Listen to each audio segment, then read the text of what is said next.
Kia ora, hello and welcome to The Breakdown. Yes, we are back. We're in lockdown. We're in isolation. It's been about just over 10 days. We're well and truly into week 2. How are we handling it? Team tonight, so John Kirwan, Muliaina Bernadine Oliver-Kerby joins us. We're going to have a chat to Warren Gatland very, very soon.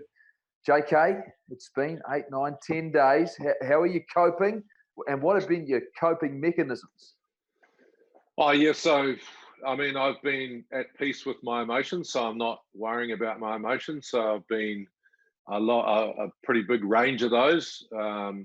Worried about the future, worried about finances, been happy, been sad, been all of those things. But I think one of the good things about me is I concentrate on what I can control and what I can't control. So I put those into two things. But I think the biggest thing is to make peace with your emotions. It's okay to be, a little bit sad or a little bit angry or a little bit of this and that, and just make sure you're doing action things to look after those. So it's been an emotional roller coaster, really. But all in all, I've been pretty happy, to be fair. Mills, you're down at the beach. You've been in isolation for a bit longer than everybody else. You've been away overseas. How's it been different for you? And have you started to getting down and doing some work on the local property? Oh, well, I did initially, and that's probably the benefit of being in isolation a week longer than everyone else, is the fact I sort of went all guns blazing and got a fence up and everything like that. But then I ran out of tools and I ran out of wood. So now we've spent the last couple of weeks with a 1-year-old and a 2-year-old. They're starting to get a little bit niggly, but it's been great. I mean, it's been fantastic. I think being down here in Waihi Beach and being able to walk down the beach with the boys has been really good. But going really well. The weather's been fantastic, but like JK, you think about what's happening, around the country, and certainly you feel for some of those people that lost jobs, but we've just got to stick it out. This is the best thing for it, and I think the bright thing from I suppose my point of view is, you look at the future and what's happening and the conversations that are happening at the moment as well. But certainly, one conversation that's not happening at the moment in my household is getting those damn tools out. I'm not doing any gardening, which is fantastic. And I've done my gardening. I went hard early as well. I'm done. But Bernie, I heard a rumour that not only did you go for a run the other day, you went for 2 runs in the same day. Oh, please. The morning and night. It's obviously, what's going on? That's just overkill. Seriously? Look, let me start by saying, I love my kids. I love my kids a lot. But you know what? This house isn't as big as I thought it was. It's a little bit of time out. It's a little bit of a mental health break, if you will, and just a chance to be alone with your thoughts. Because, as I said, this house is perhaps not as big as I thought it was going to be. A lot of home baking going on. A lot of the old creaming the butter and the sugar, and getting to the soft boil stage with the fudge, and it's just basically, I hope there's a gym membership at the end of this lockdown complimentary, because we're all going to need it. We've been through caramel slice. We've been through lolly cake. This is not doing me any good whatsoever. I've got my brewery kit just behind here. You pull those things together, I'm not training hard enough, and I haven't got 2 runs in me a day. So you're set, Jeff. You're set. And I must say, I had my first Zoom meeting the other day with your good wife, Adine, and a Fiji of vodka just quietly. And there was a very heated game of Cluedo going on in the background, not with your boys, but with your good self. Adine won. I knew it too. It was Colonel Mustard. I was stuck on Colonel Mustard. Wasn't sure where I was going to go with it. But look, there's plenty going on, Bernie, around the rugby world. In fact, there's no rugby being played, but there are a lot of organisations having some really difficult discussions right now. Yeah, how many meetings or Zoom meetings do you reckon Raylene Castle's been having with her exec team at the moment? She's coming under increasing pressure, isn't she? Rugby Australia, they're in a world of hurt, like every other rugby organisation around the world. But Rugby Australia, the microscope very much on them. I think there's been a lot of resentment with the way the Israel Folau saga was handled with Raylene. I think there are issues with their coffers. There are no finances. $9.4 million loss in 2019 for Rugby Australia. If there's no rugby this year, the projected loss is $122 million. Now, the problem there is there's no broadcast deal. There has been no broadcast deal set by Rugby Australia with anyone. So you've got to wonder, what's their currency? What do you negotiate with to get some sort of bailout if you haven't got someone getting your brand out there? So they're in a big world of hurt at the moment. And not only that, guys, we're seeing former players come out heavily criticising her, scathing about Rayling's handling and management of this whole thing. But you got to say though, JK and Mills, they've obviously been in trouble well before Rayling came on board, and the Israel Folau saga the last year has hurt them. But how concerned are we, as there are our neighbours, they're our brothers, they're a team that we compete with every single year? How concerned are you guys, the direction they're taking right now, and the fact that they are at odds amongst themselves in such a difficult time? Well, I personally believe that it's pretty hard to blame Raylene. I think that is a cop-out. So 2003, I know we're going a long way back, but they had a World Cup. They were one of the wealthiest unions in the world. What has happened to the development of the game, to the game as a whole? We're seeing, Waratah's teams that don't have a strong bench. There's a whole lot wrong. Was she to blame for the Israel Folau saga? No, Israel Folau was to blame for that. Did she handle it well? You cannot, in a situation like that, you're always going to be in a difficult situation of whether you handle it right or wrong. I thought you handled it the best way possible, right? COVID comes around and we're all struggling. So how can you even be talking about sacking your CEO through a world crisis? I don't even get that, right? So I think the whole of Australia Rugby needs to look at themselves first and say, what can we do to get better? They should be working together.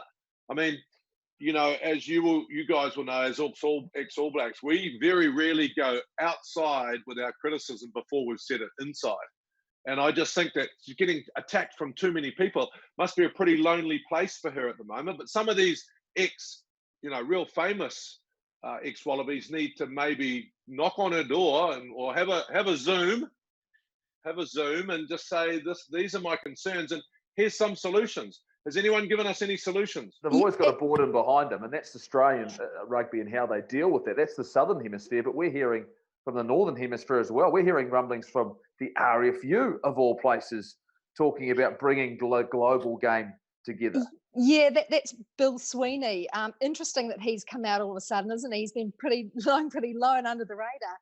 But he's saying that this could be a positive for world rugby, that we could actually restructure and see a new way of rugby that will actually benefit the game and the players. He's been very light on the detail. He hasn't actually gone on to say how this could happen. But you're right, it is a global issue at the moment. It is an issue where there's no quick fix and everyone has to work together. The Southern and the Northern Hemisphere have to work together for the survival of the game. Can that happen, JK, in a perfect world? Oh, I think it has to. I agree with Mills. We need our Australian brothers. We need Australian rugby to be strong. But I think what we're seeing through this crisis is we actually need our global game to be strong. Now, we don't know whether this is fact or not, but apparently it was Scotland and Ireland that killed the global game. So what's happened through COVID is we've all, as rugby players, sat back and said, we've got to work together, right? We've got to work together to make this as a global game so everyone gets rich or everyone shares in the wealth. And I think that is totally true. However, you do got to come back, Mills, and say all those that participate got to have their own sort of houses in order, right? And I think that's where Australia probably need to challenge themselves first before they start throwing any rocks. But this game needs to come together. How do we help Australia right now? There's a question. But world rugby needs to come together. We need a global conference and we need to think about sharing the wealth. But JK, we're talking about global rugby. They're all in a crisis. It was only a short few weeks ago we were talking about the NZ Rugby, I should say, with the McKinsey report. They were already in a terrible state financially and had to dig their way out somehow. So they recruited McKinsey to do the report. Well, that's the least of their worries now, isn't it, with COVID? So New Zealand and Australia were in the same boat, financially stricken and no way out, all trying to claw their way out of this red line that we were in. And I think in 7 days' time on the next breakdown, we're going to look in depth at this, the fact where all the players are right now, where the broadcasting deals are at, what are the possibilities and where perhaps this game could go. Well, in other news, yesterday it was put out there into the media that a number of Crusaders, they'd got together in public. Richie Mo'unga was the most famous name, Bernie, and this is not a great look for that organisation down in Christchurch. It's not a great look, Jeff. And I've thought of excuses for them, trying to play devil's advocate. What were they thinking? Bad decision, absolute bad move. Sure, they've got to keep training, and maybe they live locally. But at the end of the day, passing the ball around, that was an absolute big fail on their part. So it's not just our Health Minister, David Clark, who's been bursting their own little isolation bubbles. The other thing too, I guess, is these guys, they're heroes, aren't they? And they're role models and examples for kids. It was a public park. You don't want the kids thinking, well, they're doing it, why can't I do it? We've all got to adhere to the same rules. Unfortunately, they broke it. They've been censured. What does that mean? But I guess bottom line is no one from any other franchise will be making that mistake anytime soon. Well, you'd hope not anyway. Well, it's just disappointing from my point of view. The players, they knew the rules. They would have known the lockdown rules. Do you expect maybe better from that group of individuals? Yeah, absolutely. I mean, really, gutted and disappointed about what they've sort of done and got out there. You've got to remember, this is something new, not just for rugby players, but our whole country, what we've gone into. A lot of people have sacrificed a lot of things. A lot of people will come out of this, worse off. And so to have them go and do that is really disappointing, given the fact there's been so many sacrifices around the country. But it just goes to show. I think the thing is, they know they've done wrong. We're all humans. It doesn't matter whether you're the health minister, a super rugby player or an all black player or any rugby player, they've done wrong. The important thing now is that Kiwis it's not tit for tat. Just because they've done it, it doesn't mean we can now open things up and go, well, actually, they've done it. Let's stay at home, save lives. That's the most biggest important thing. And if there's one thing, if you're unsure, what the Prime Minister's always said, if you're unsure, act as if you've got COVID-19, and that will perhaps enhance the decision to actually stay at home. But the biggest learning curve here, guys, is a bit of sacrifice. We haven't got much to go. I know there's frustration, Kiwis, but stay at home. But pretty gutted out of that. We've got to move on and make sure that we don't do the same thing. Just stay home. It's obviously busy time in the boardroom across the world, Bernie, but also social media going nuts across here in New Zealand. I've been absolutely loving it. A lot of people in the backyards doing their Bowden Barrett kicks and getting into it's fantastic. But I tell you what, I know you're speaking to Warren Gatland very shortly. You've got to ask him about his dancing. Trust me on that one. It's gold.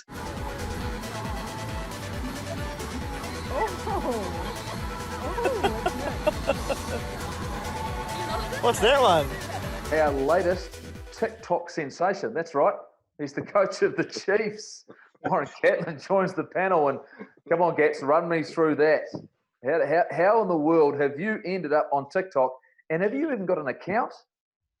Don't have any social media. So, look, we were just, it was the weekend.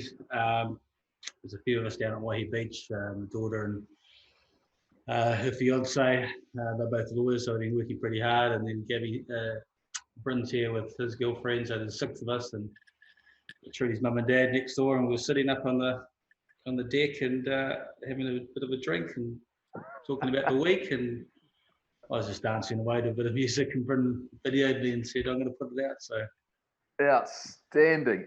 So that's how you're dealing with lockdown right now. A couple of weeks, couple of drinks and a bit of dancing. I mean, in all seriousness, though, have you found these first sort of 10, 12 days? It's been okay for us, and I think for us, it's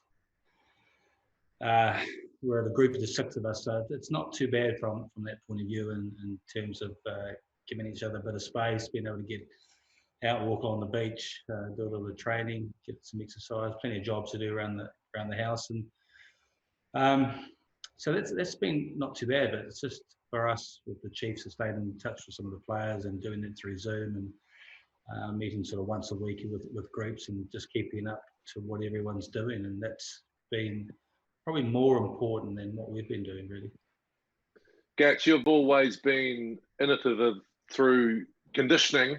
I remember talking to Lawrence Delalio, who said that the greatest thing when you were Wasp coach was that towards the end of the season, you'd only train for half an hour and give them 2 or 3 days off. There's been rumours that, even with the Chiefs this year, instead of having a big pre-season, you've, sort of got trainings down to an hour. I mean, what are your thoughts on coming out of lockdown and the conditioning to get you back to play as quick as possible? Have you been thinking about that sort of stuff?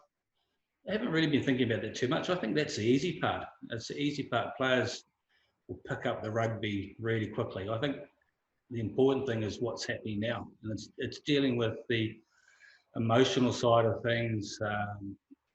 Players are a little bit apprehensive about what's happening in the future, taking pay cuts, players out of contract, players who are leaving and going on to other, potentially other jobs or other clubs. But those things are more important than the rugby. I think the rugby will take care of itself once we know and we get some dates, and hopefully we can get some rugby before too long. I think we'll be able to just quickly get back into it. And yeah, I think for me it's about the mental side. And this to me, this period at the moment, just getting yourself mentally right, making sure that things are right at home, the family, people are safe, people are happy. Forget about the rugby at the moment; that'll take care of itself. And for us, yeah, look, that's a big part of, for me, pre-season was trying to reduce trainings. They were training an hour and a half. We're down to about 50, 60 minutes. Making sure that the players get a day off during the week. I know some of the other franchises were training every single day, and for us, we were Monday, Tuesday, Wednesdays off, come in Thursday, Friday. They had the weekends off. We did a couple of Saturday mornings, and just keeping everyone just mentally fresh. So everyone loves playing. I think for me, my experience over the years is just got to reduce the amount of time on the training pitch, because that's what really gets you and takes out of it. So how do you shorten that up? How do you make it enjoyable? How do you make it where it's intensive and hard, but you're actually enjoying it, so that you can really look forward to the weekend? And when you come back in the following week, you're looking forward to coming back and doing the reviews and looking forward to training. Because one of the things that I hated as a player, I hated long training sessions. Give me an hour and a half, 2 hours. I know, JK, you hated long training sessions, and that kind of juice. What about when they brought in those? What were those stupid things where you had to hit a bloody? Oh, this is Laurie Mains. What ruck and what were they called? Ruck and something. Man. Ruck and run. Ruck and run. Yeah. Worst days of my life. Why would I have to hit a scrum machine and then a post with a pad on it? It was ridiculous. Yeah, absolutely. I can hear the disappointment in your voice, JK. Millsy, you're either the same. Well, you're a little bit after me, but I was I used to love it when you used to hit that pad and they'd ask you to drop, and then all 8 forwards, right, would go above you. All you do is drop the ball on the ground, and then you just hold your head and hope that you missed. I'll tell you why they made you do it. It's because so you would appreciate some of the hard work that some of those big boys were getting up to. That's why they made us backs do it, so we wouldn't go away and do our poncy old moves while they did a fucking run. But Getty, I'm a bit interested about. I know you talk about, and I don't disagree with you at all. I agree with you that the whole mental side. There's a lot going on, particularly around the players and the mental health side of it as well. But from an organisational point of view, who looks after that? Who monitors where the players are at and sort of gives them a call? Because if it's Stu Williams, your manager, he's going to need a lot of help, mate. Yeah, I think it's everyone taking responsibility. So Stu Williams is keeping on top of it. All the coaches have got a group each that they're staying in contact with weekly. We've got a psychologist, and Aaron Walsh has been keeping in contact with the guys and making himself available. So all those sorts of things are important. Then guys with each other and making sure that if anyone needs any support, that people are there to give them as much support as we possibly can, because everyone's going to be in a different boat. Everyone's not in the same situation, and so we need to realise that everything is completely different. Not everyone's the same, and how we look at it. I think it's like everything. The first week or couple of weeks are probably easier, and then it starts getting tougher. And then as things start to tighten up, and we start to think of the implications in terms of are there financial ramifications? What happens with people in the future? The things get a little bit stressful back home as well. So I think the first couple of weeks are probably easier, and then we starts getting a bit tougher after that. But when you came back to Hamilton, you come back to the Chiefs environment. What was it you noticed first and foremost about the group, about the franchise itself? And do you think in terms of some of the things that will help you get through what we're dealing with right now, were those values there? Do you believe in that group of players? Oh, I think so. Yeah, I just there was no doubt that this group of people, they love being a Chief. They love being a part of the environment, and guys that have been there for a long time, and the values that and the standards that they set in their players. Sam Kane, Brad Weber, Aaron Cruden coming back. Anton Leonard-Brown, they set great examples for the youngsters, and there's a real quality group of youngsters coming through, and we feel like that team in the next 2 or 3 years is going to be incredibly strong. And we were pretty excited about how things were going. Look, we'd rotated a lot of the squad in the first 5 or 6 games. We hadn't put our number one side out. We were trying to keep everyone interested, everyone involved, because we knew that coming to the business end of the season, there was a likely we were going to pick up 3 or 4 major injuries, and so having players that had time on the field and time on the pitch and being a part of it, they'd easily slot into making things more seamless. So look, I've been incredibly impressed with the group players. They're young, so dealing with players in the Northern Hemisphere, you're dealing with players that tend to be a lot older, a bit more mature, and probably one of the things about the Northern Hemisphere, what I've noticed is that technically they're pretty good, because they haven't got the same ability, same sort of natural instincts and ability in catching and passing, but technically they're very good, and they have to be good because they just haven't got that same natural ability as Southern Hemisphere players. So that's I found that quite interesting, and probably maybe that's some of the things that we need to start focusing on going forward, is just looking at some of the technical stuff where perhaps we've just relied on that natural ability, and we've looked at shape and patterns and running those and continually running those things, rather than thinking about the finer points and the finer detail. And that's something probably that I've started to look at seriously, and we've sort of touched on the surface of that, but just really going into that finer detail to improve aspects of our game. So, Gats, I mean, they say that a great coach continues to evolve, and you've already proven yourself to be an amazing coach, and you've evolved a lot. But it's coming home to New Zealand heightened some thinking and change, and maybe how you want to evolve. Oh, absolutely, and I think it's continually learning, and that's the thing about coaching, is that I don't know all the answers. I don't know everything about the game. I'm learning all the time, and that's important. And for me as a coach, I want to be challenged. I want to be challenged by the other coaches in the environment, and be comfortable with that. I want players to challenge me and question. And I think what's exciting about the moment is that there's lots of good things that are happening in New Zealand, but there are some good things that happen in the Northern Hemisphere. So just me bringing 2 or 3 points of things that I've learned back there that are different to what's happening in New Zealand. Probably one of the things that I've found is that a lot of the franchises, the clubs, are very similar. We're kind of clones of each other. Everyone had come through doing exactly the same scrummaging thing that Mike Cron had done. I'm not saying that's a bad thing, but and then we were all defending the same way, and then there's a period there they're all defending the 10s and the channel. So the 9s all defend exactly the same way. So we're pretty much identical. Not a lot of difference between the way that a lot of things operate before with the 4 franchises or 5 franchises. And something that's I think we should be open to is trying to do things that are a little bit outside the box, things that are a little bit different. We're trying to defend differently as well, and we've got our 9s defending different, and giving them some showing them things that potentially could work for them that are a little bit different to what they've been doing in the past. Is that a struggle, like in terms of getting players on board in that? Because I know you're right. Technically in New Zealand, they're not really, the players are not really open to change. I remember talking to Rann O'Gara and his defensive systems, and he said a lot of it we tend to we don't watch we tend to watch where the ball's coming from. We don't sort of we've always ball watching when we defend, but it's hard just to get players to lock into that. Is it difficult to actually get players to buy into that change?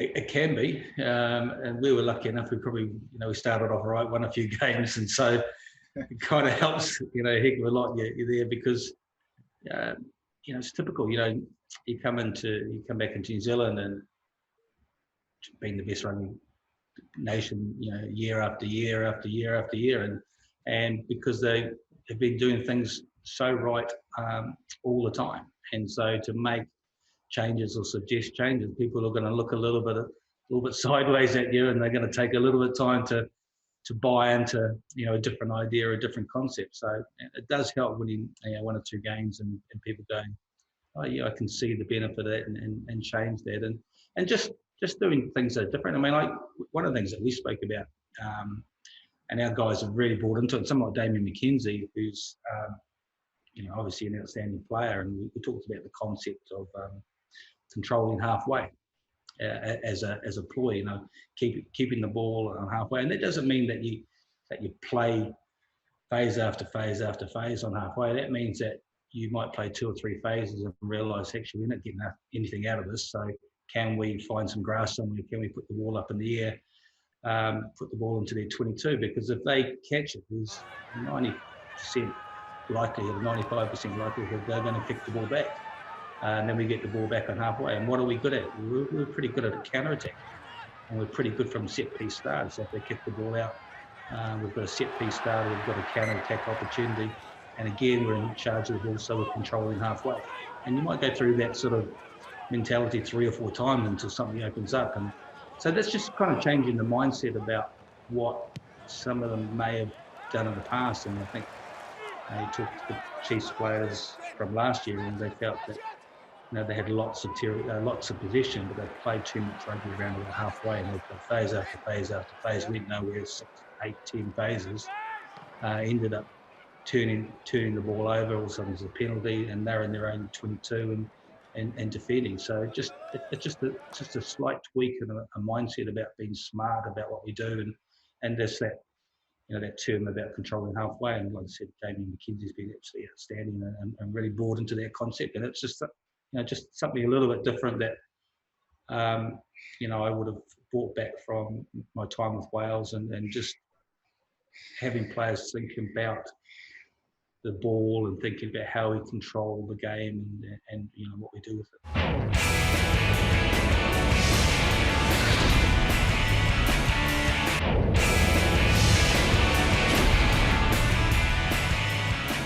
All right, so we've looked back now and looked at the Chiefs and where you're sitting at right now, Gats. Of course, we're going to reflect on a career in rugby, and we go back in 140 games for Waikato, 17 matches for the All Blacks, no test matches. But if you think about that journey you went through as a player, did you ever see this journey you've gone on as a coach following on from that time as a player?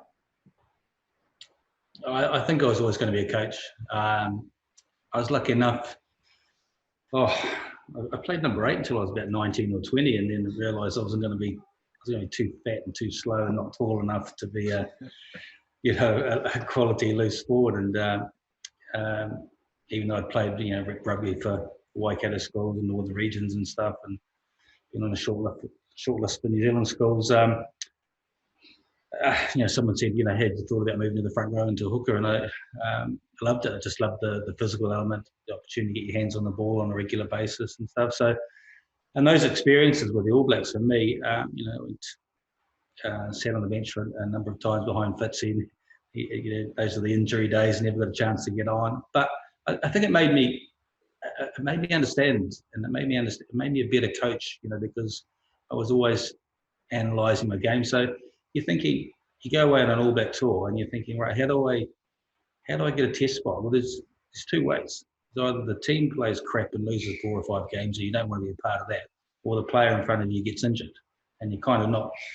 You might be a little bit, but you're not wishing anyone ill will to get injured, So it's difficult from that point of view to get an opportunity. But it definitely gave me an understanding about my role, what was important, and for me, I expect my players to be really disappointed about missing out on selection. I expect them to believe in themselves and to want to be selected. But then it's how you respond to that disappointment afterwards.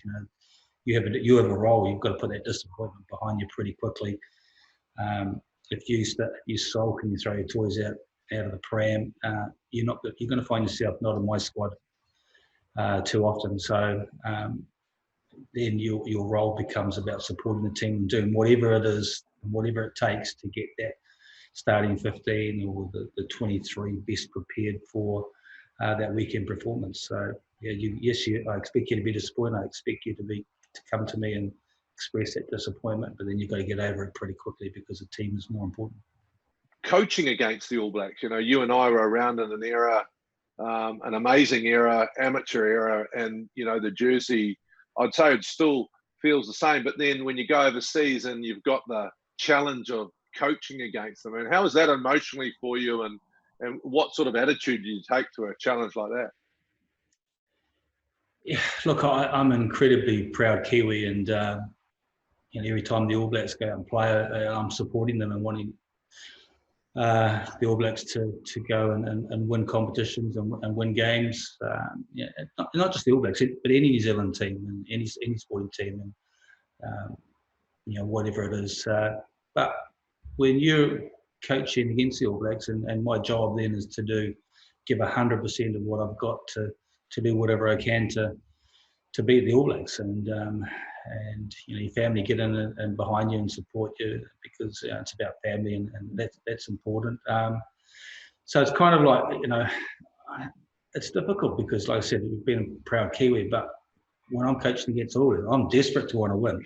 That competitive element comes out of the competitive edge. You just want to do whatever it takes to be able to beat them, and then the following week if they're playing someone else, the All Blacks, then you're cheering them on, and as a Kiwi, as a proud Kiwi, wanting to beat who they're playing. So it's something that's it's been different, but I've loved the experiences that I've had and what rugby's given me. I think hopefully I've still got a lot to offer in the game, and been very fortunate with the chance to have the opportunities, the lifestyle that rugby's given me as well, and I'm really looking forward to the next few years being at home. Unfortunately, I probably might struggle to finish the Super Rugby competition, and then I've got 12 months, maybe with the Lions. We don't know what's going to happen with that, and then hopefully a couple of years back in New Zealand with the Chiefs again.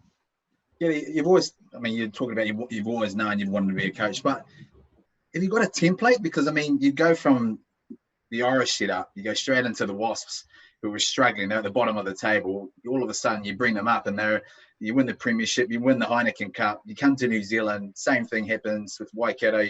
You win the championship there, and then you go back over in your first game, for the Welsh side in 2008. You beat England at home for the first time. You move on and win numerous sort of Grand Slams, and also then the Lions. They're all very different sort of teams, different characters, different sort of makeups and that. But you look at that and what you've done. What's your template? What's the secret in getting these guys involved in making an impact straight away? Oh, I don't know. The secret as a coach is how long you can con them before they find out how crap you really are. I think that's. I did that for a while. I don't know. For me, often getting things right off the field is more important. And I'm a great believer in getting the balance right. We train hard. Teams that I'm involved with, we work pretty hard, we train hard. But then we just got to get that balance, and we want to enjoy each other's company, and we want to have a drink together, and a quiet drink together, without being stupid, and being responsible, and having a laugh. And family becomes incredibly important to environments that I'm involved with, and the first thing they'll say to any team when they come in is how lucky we are, how privileged we are, but the most important thing is your family. And if things are right at home, and whatever issues that players have got, if they get things right at home, then I get a better product at training. I get a better performance on a weekend. And so, often I'll have players come to me that in the past, coaches would have said no to them. They're asking, do they go to the hospital because their partner's having a 20-week scan, and coaches in the past might have said, "Oh no, it's really important that you're at training." I would always let a player go off to do something like that, or funerals, or someone's sick, or whatever it is.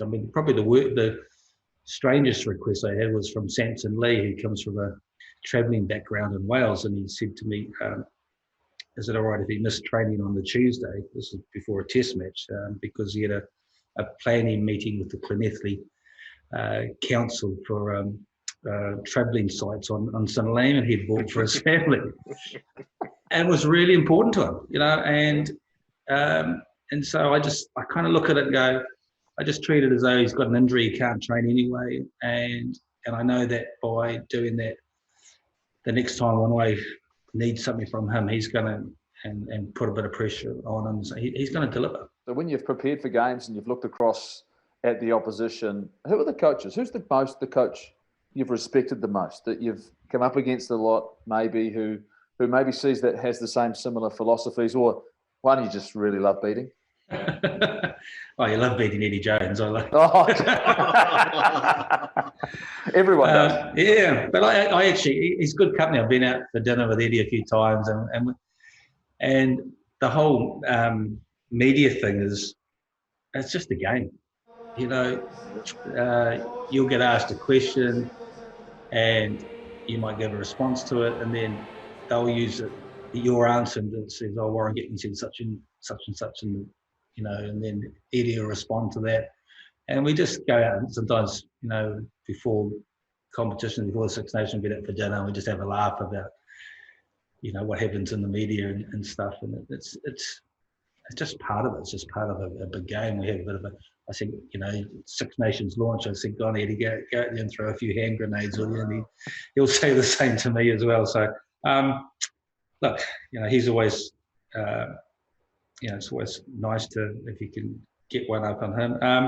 Probably one of the guys that I've respected is Razzie Erasmus, you know, from South Africa. I really like his philosophy with the game and attitude, and he's got a huge amount of respect and did a good job when he was in Ireland with Munster, and you know, obviously he's done a fantastic job since he's gone back with South Africa, and so enjoy having conversations with him and enjoyed coaching against him as well. Eddie, now I know you've got a statue at Carter Farms Park, so they say that's always a great thing that at the gate. Oh, nice. Yeah, Gatland Gates it's called. Gatland Gates, brilliant. Yeah.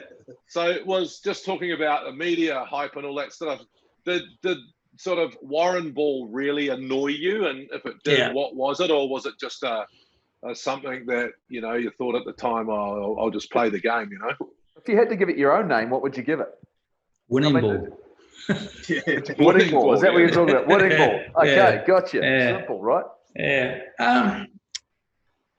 Look, what happened at the time is with Wales is that what you've got to realise is that you've got to play to, when you're coaching a team, you play to the strengths of a side that you've got. So I went to Wasps, and we're the bottom of the premiership, and I looked at the team and how the hell is this team bottom of the premiership? Was there? Craig Dow was there, I think Ian Jones was there at the time, Lawrence Delalio, Joe Wesley, Alex King, Stuart Abbott played for England, Fraser Waters, Josh Lucy.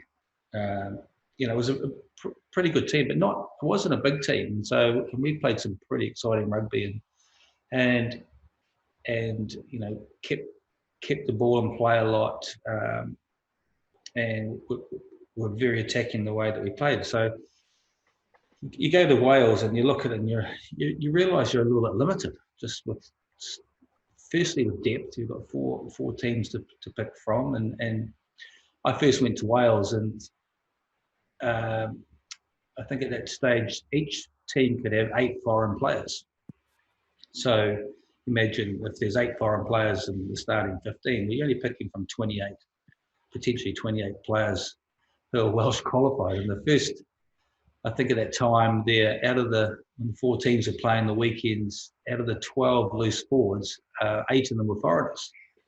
So you're only picking sort of 4 Welsh qualified. And we happened to come across at that time a team that, you know, wasn't technically the best, but they were big. You know, George North was an 18-year-old who was 108, 109 kilograms. Jamie Roberts was 110 as a midfielder. Jonathan Davies, sort of 105.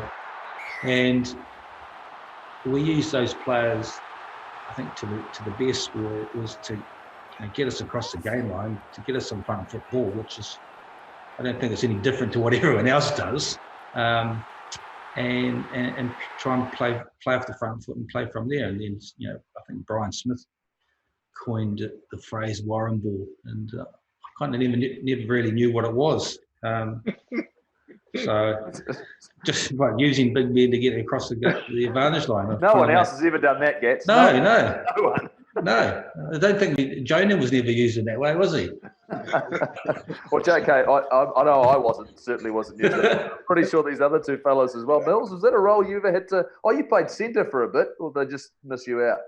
Hey, there was no way I was trucking that ball up to any bit of contact, mate. I was the distributor, mate. So no way I was getting over the game line. Gats, I've got to ask you then, up until this point, everyone's got memorable moments and memorable games.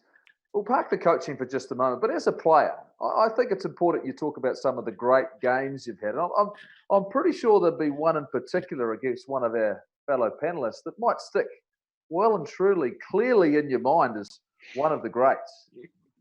Oh, I suppose that 1993 game. Funny that.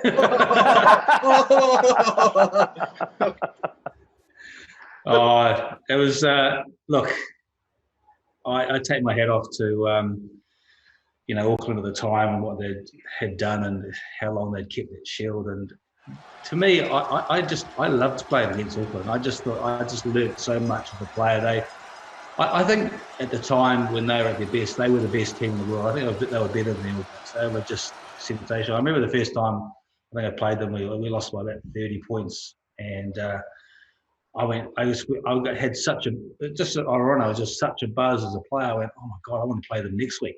I just learned so much as a player, and they were kind of, they set the benchmark. And for me, it was about every year trying to get closer and better. And we had a young team at the time that was sort of developing and coming through. And obviously to win, we'd won in 1992 and had beaten Auckland and Eden Park in the semi-final of the championship. We played the Targa in the final the following week, and so 93 to win the shield and take it off them was pretty special because obviously for what they had achieved in the game, and so for us it was being going back to Hamilton and 15,000 at Rugby Park there when we turned up and come back on the bus was, I took the shield home that night, and I was teaching at Huntley College at the time. Actually, I took the shield into Monday, on Monday to school. Said to them that I was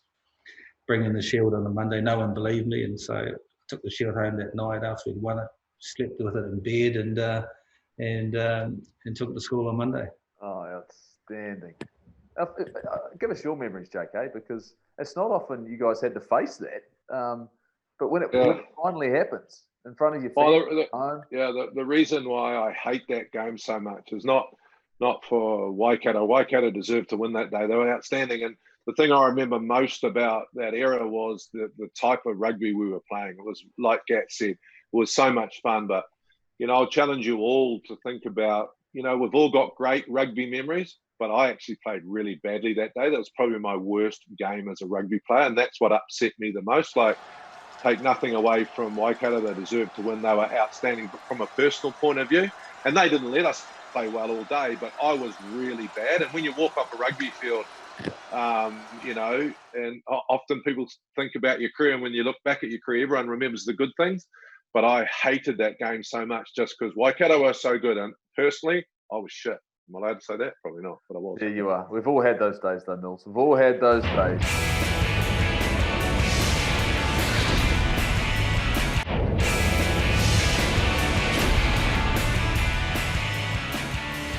So we've looked at the Chiefs in the here and the now. We've looked back at the career Gats. Let's talk about possibly the future. What would you like to see once we get up and running once again? I think potentially, we've spoken about there was a lot of debate about changing the season and in terms of competition, whether they'll play in the summer and the autumn and putting things back, and the global competition. Is there a chance now to look at those sorts of things again in terms of the calendar? I know the Northern Hemisphere was so protective of the Six Nations because of basically how much money that generates, and you can sort of understand that. Looking at, there's lots of different, things going forward. Potentially we could do, in November period, if the games in July and August are going to be called off. do the Southern Hemisphere teams go up to the Northern Hemisphere and play in a round robin tournament where there's revenue sharing, and I think potentially there's an opportunity to earn about £20 million probably for each home nation if they did something like that in revenue with revenue sharing. Spoken to Mark Robinson. We're looking at the warm-up game with the Lions, and he was potentially talking about New Zealand Māoris, as potentially as a game to as a warm-up game. But is it something that the All Blacks go up there and we could do a bit of a decider before we go off to South Africa and end of June, next year? Potentially an opportunity to make sort of £4 or £5 million from a game like that to put some money back into the coffers that we're going to need. So I think there's potentially some opportunities for the world to come together in terms of how do we get up and running again and generate as much potential revenue as we possibly can, so that we don't damage what we've got and get up. Yeah, it's from a technical point of view. You were out of COVID-19 and they come to you and say, Gats, we're going to give you one change to the law, one, and we're going to implement it. Which one would it be for you? If I was to change one thing in the game? Yeah. On the field. Yeah. I'll tell you what I think would be a positive thing with the game is I like the rugby league dropout from the goal line. And the reason I like it is that you potentially can get the ball back to halfway, which means that if you carry again, you're going to be attacking, say, from about 35 metres out. And what I'm saying about that is that, so you drop out from the goal line, it's got to go a minimum of 5 metres or 10 metres. So you can kick it short if you want. But it would mean that the hardest place to score at the moment is almost like about 6 or 7 metres out from the opposition goal line, because everyone's front line, everyone's sort of 15 in the front line, there's just no space. But if you could put that little kick through and the defending team touched it down, and as a result they had to take the 22 from their own goal line, the dropout, then I think that would create a little bit more space in the game from an attacking thing in an opposition 22, because all of a sudden now they can't be so much front line, because they know if they just put a little wee rubber kick through, then they're going to have a dropout from their own goal line. So I think potentially that would be a positive change in the game from maybe creating some more space in opposition 22s. The big decision you've made, you've decided to come home, but you've got that responsibility away. You've mentioned it earlier on. 2 years, obviously post that with the Chiefs. Is the ultimate for you, though, the next time, whenever that time comes up, the opportunity to be part of the All Black setup? Is that one of those things that is there, or you think about, or you purely and simply go, you know what, that's not relevant right now? I think the last point is it's not relevant right now. I'm really comfortable in where I am and what I've done in the game and what I've achieved. I've made that commitment to come home, and I think it's the right time to come home. I don't think about the All Blacks. It's not in the forefront of my planning and organisation. I kind of think, look, if I come back and I'm successful in New Zealand, then that opportunity may come along. And if it comes along, brilliant. If it doesn't, then that will be fine as well. And there's the moment Ian Foster has an opportunity for the next 2 years, and if he does a good job and successful, then he'll be reappointed to the World Cup. Scott Robinson's been incredibly successful with the Crusaders, and if he continues to be successful, then he may get an opportunity as well, and that's great. So I'm more than comfortable that whatever happens, I'm a great believer in what will be, and I've never planned ahead. I haven't got a rugby CV, and I've never really applied for a job or anything like that. I've always had people who sort of come knocking on my door, and that's the way that things have happened. And so, like I said, if it happens, it's a result of not anything that I'm doing to plan for that position. It's the fact that the Chiefs have been successful, they've won things, and an opportunity comes along. You can't knock, and you can't not look at your record, Gats. It's outstanding. You talked about it. It's a winning ball. I mean, that's the name of it. That's what works, and history tells us that. Mate, appreciate your time. Look, it's been great to catch up with you. I'm so looking forward to the next edition of you on TikTok. I'm sure that's not too far away. Upgrade to the next level, I'm sure. But, mate, thank you so much. Look after yourself and stay safe. I'll put one out this week. All right, that's all right to hear. Challenge is laid down. Fantastic. Cheers, mate. All right, cheers. Thanks, guys. Well, Warren Gatland at home, relaxing. We talk about it, JK. He talked about it himself, the fact guys being in the right headspace when players at very, very best. What everyone's dealing right now with, of course, here is COVID-19. And for you, what have you learnt over the last sort of 10 days, which has helped you get through this early challenge? Yeah, look, I think the biggest thing for me is I do a thing, it's called a worry map. So it's pretty simple. You write down your worries, what you can control, what you can't control, what you can do, and what you can't do about it.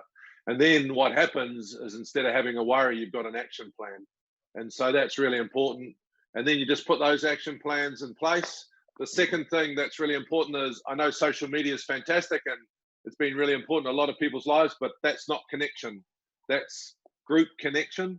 Ring someone you love, ring someone you care about, just ask how they are and really connect one-on-one. That just makes you feel a little bit better. And the third thing I do is I make peace with my emotions, like I mentioned before. So it's okay to be feeling some strange emotions at times just because of the situation we're in. Make peace with them and then do something about it. You know, do some action or go for a run twice a day like Bernie's been doing, or paint the fence like Millsy's been doing, or make beer like Goldie's been doing. It sounds like a house party to me, Bernie. I'm looking forward to your drive-through window where I can come and get a takeaway homebrew. If you can sort that out for me, call me. Hey, look, Jeff, it's pretty much, I think, do what makes you feel good. Don't put pressure on yourself to clean out the cupboard or to clean the house or spring clean. You know, if you don't do anything for the day, that's okay. Just roll with it, because these are very unusual circumstances. And just go, if your kids are on the computer for a day, go easy on it. You know, it's not forever. Just roll with it each day, one at a time. And 2 runs a day. Not to do anything, Bernie. You don't know how not to do anything. No, I don't. But my busy is not everyone else is busy. Right. Yeah. So let's just leave it at that, shall we? Well, how many coffees a day are you running with at the moment? Quite a few. Hey, Nespresso's still got to get hammering, eh? Mills, for you, how are you dealing with it, mate? Oh, look, I've been pretty good. And to be totally honest, I think I heard something that JK mentioned, might have been on Isolation Nation. And it reminded me back of when I was plateaued a little bit in the All Blacks. And that was every morning I got up and, you know, I'd been given this book and to write, you know, 3 things that you appreciate are in your life every day. So that's what I've kind of done. You know, I sort of came out of that sort of little plateau hole when I was playing with the All Blacks. You know, and it really made you appreciate what you do have in your life and some of the things that are great considering, you know, what's going on. So that's one of the tools I'm using at the moment. It's been fantastic. The other is getting out and doing a little bit of exercise. So I'm fortunate enough here, I'm at the beach and grateful for that. And there's hardly anyone around. So it's been great. So 2 things there, guys. And at the moment, I'm traveling pretty good. What sort of pace are you running at, mate? Oh, not very fast. I mean, I've gone up to 5Ks or so, but it's taking me a bit longer than what it used to, mate. I'll tell you that. Small steps. You're moving. That's the important thing. Matters. To me, it's been all about structure. It's about making sure I'm organised, planning out through the day. A couple of active boys at home. You know, Dean's doing her work. So for me, if we keep that structure, we get a routine in place, then all of a sudden we sort of know when we own our own space. We know we can get a break. But it's been a challenge, but at the same time, I'm enjoying that quality time and finding, as JK said, new ways to connect and reconnect with people. You've got some of that time to sit, you know, and go on house party or go on FaceTime and see and talk to people around the world as well that maybe I haven't had, or maybe not neglected, or just haven't had the opportunity to talk to. That's the breakdown for us. That is another Tuesday night. Thanks so much, Bernie, as always. Mills, JK, everybody stay safe. Keep doing the great work. Check out Isolation Nation. It's Wednesday and Sunday night. Until next Tuesday, stay safe. Take care. See you then.